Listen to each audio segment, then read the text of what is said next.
Amigos, estamos de regreso en su programa Ideología, comentando las ideas. El día de hoy transmitiendo desde las instalaciones de este maravilloso restaurante Suntory en la ciudad de Guadalajara, en Avenida Chapultepec número 15, esquina con Morelos, Chapultepec y Morelos, esta zona que se ha convertido en, como dicen en inglés, trendy. Pero vengan, la comida japonesa aquí es de primerísimo nivel. Regresamos con Samuel Hernández, que es director de Paideia, que es una consultora de divulgación del conocimiento, algo que no tiene precedentes en el país. Es la primera y única consultora que divulga el conocimiento y que ayuda a quienes realizamos investigación, y editan la revista Cuestionis, que es una revista que, por los temas que veo, son temas totalmente de actualidad. No estamos hablando de un tema que no esté ahorita en los noticieros o inclusive en la Cámara de Diputados, ¿no? Sí, este número que quisimos dedicarlo a los poderes públicos con la intención de hacer un análisis sobre lo que está pasando con nuestros representantes en el Poder Ejecutivo, en el Poder Legislativo, en el Poder Judicial. Y bueno, parte de los contenidos que abordamos en este número tienen que ver con esa realidad. Uno de los temas que se abordan en este número, la sección de análisis, está dedicado al programa de derechos humanos que presentó el Ejecutivo hace algunos meses. Es un análisis que hace la doctora Jacqueline Jongitud Zamora, pues en donde plantea cuál es el programa que presenta el Ejecutivo. Ya hace un análisis interesante, valiente y fundamental sobre lo que ocurre acerca de este programa de derechos humanos 2014. En esta misma sección hay un tema relevante, fundamental, diría yo, para entender qué es lo que está pasando con la legislación en México, que es el de la doctora Bárbara Leonor Cabrera Pantoja, que es el de regulación legislativa, y que, digámoslo, ¿con qué se come esto de la regulación legislativa? Pues tiene que ver con hacer el análisis de qué leyes sirven y qué leyes no sirven, ¿no? Porque bueno, nos hemos pasado toda la vida viendo cómo los diputados aprueban y aprueban legislaciones, y la pregunta es, ¿todas las legislaciones que existen en este país son actuales, funcionan, nos sirven a los ciudadanos para ejercer, defender nuestros derechos? Pues no, hay legislaciones, en este análisis que hace la doctora Bárbara Cabrera, hay legislaciones que pues vale la pena revisar, vale la pena saber si están actuales, porque pues muchas de ellas provienen de principios de 1900, ¿no? Claro. Entonces, bueno, ya no están de acorde a esta realidad que vivimos. Fueron pensadas, fueron aprobadas, fueron diseñadas. Para una realidad. En una realidad mexicana que ya no es la que vivimos actualmente, ¿no? Tú hacías al inicio referencia a este lenguaje tuitero, pues, ¿no?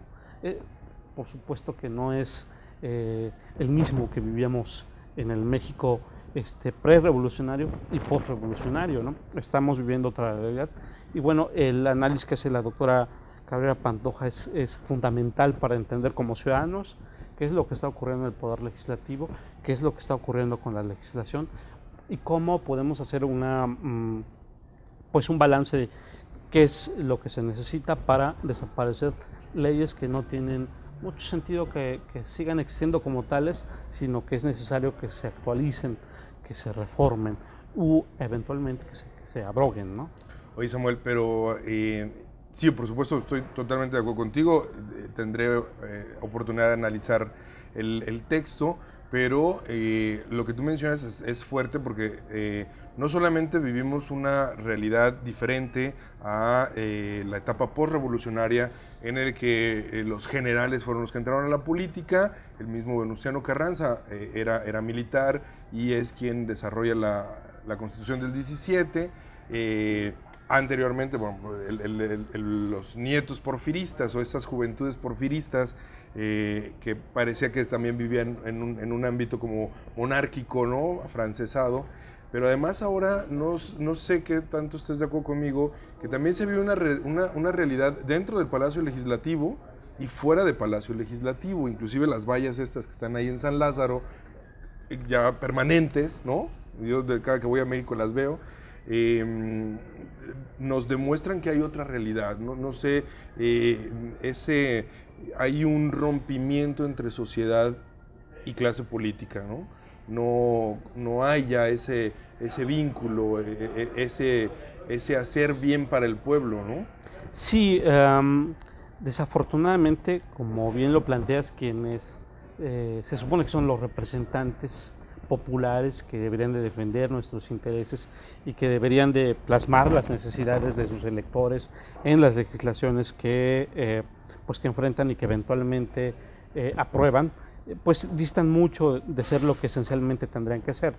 Un ejemplo claro de este ejercicio que tú refieres es estos días que pasaron y que seguimos viviendo, tanto en la Cámara de Senadores como en la Cámara de Diputados, donde las iniciativas presentadas por el Ejecutivo y aprobadas inicialmente en el Senado, que luego pasaron a la Cámara de Diputados, pasaron sin pena ni gloria. Sin debate, inclusive. Sin debate, y es sumamente lamentable el que no haya habido un debate, ¿no? Uno de los diputados decía que Ricardo Monreal sostenía que antes, en algunas otras legislaturas, sabías que te podía vencer la votación, pero daban el debate, ¿no? Y entonces eso podía permitirle a los mexicanos, quienes seguían el debate, pues saber cuáles eran los puntos de vista de cada fracción parlamentaria y entender cuáles eran los argumentos que presentaban. Y tú mismo podías decir, bueno, estoy de acuerdo o no estoy de acuerdo con los debates, con el posicionamiento de las fracciones parlamentarias, y a partir de eso, pues tú fijabas tu postura y tu cercanía con una u otro posicionamiento político. Pero ahora, en estas reformas estructurales que vivimos en estos meses, nada de eso ocurrió. Parece que había prisa por aprobar estas reformas, ¿no? No había debate, se preguntaba si se quería debatir o no tal o cual artículo, y siempre se votaba porque no tenía lugar a discusión, ¿no? Y entonces eso sí lo vieron algunos ciudadanos interesados en temas, pues que vive el país, en temas legislativos, por supuesto, a través de la señal del canal del Congreso o por algunos otros medios. Pero bueno, fueron testigos de que no hubo debate, ¿no? Fueron testigos de que las mayorías se impusieron y de que estas mayorías pasaron vía fast track, pues toda la legislación tal y como venía, ¿no?